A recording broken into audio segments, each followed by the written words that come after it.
आणि आता बातमी आहे मराठा आरक्षणासंदर्भात आणि त्याचवर भुजबळांची प्रतिक्रिया आपण पाहूया। मराठ्यांना ओबीसीतनं सरसकट आरक्षण देणं शक्य नाही असं पुन्हा एकदा भुजबळांनी म्हटलं आणि आम्ही ते होऊ देणार नाही असा थेट निर्वाणीचा इशारा सुद्धा छगन भुजबळ यांनी मनोज जरांगे यांना दिलाय। मराठ्यांना आरक्षण ओबीसी मधनं हे शक्य आहे का? अजिबात शक्य नाही आणि आम्ही ते होऊ देणार नाही। न्यायालयीन लढाईची वेळ आली तर लढणार? न्यायालयाची पण लढाई लढू आणि रस्त्यावरची पण लढाई लढू जर ओबीसीतून जर सरसकट मराठा समाजाला आरक्षण मिळालं।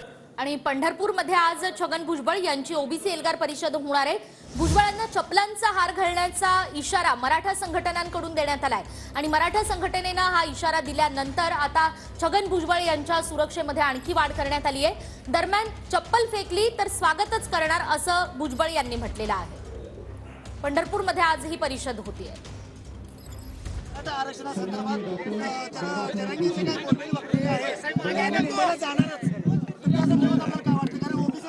हा देश जो आहे लोकशाही प्रधान आहे। कोणी कुठेही जाऊ शकतो, कुठेही मोर्चा नेऊ शकतो आणि कुठली मागणी करू शकतो।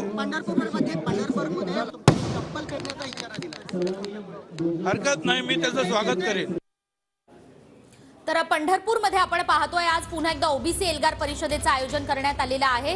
राज्यातील सर्व महत्त्वाचे ओबीसी नेते या ठिकाणी दाखल होणार आहेत। ही अशी जय्यत तयारी आणि त्याचबरोबर ठिकठिकाणी या परिषदेचे बॅनर्स लागलेले आपण पाहतोय। मात्र या सगळ्या दरम्यान अतिशय महत्त्वाचं म्हणजे मराठा संघटनांनी या परिषदेला विरोध केलाय आणि भुजबळांना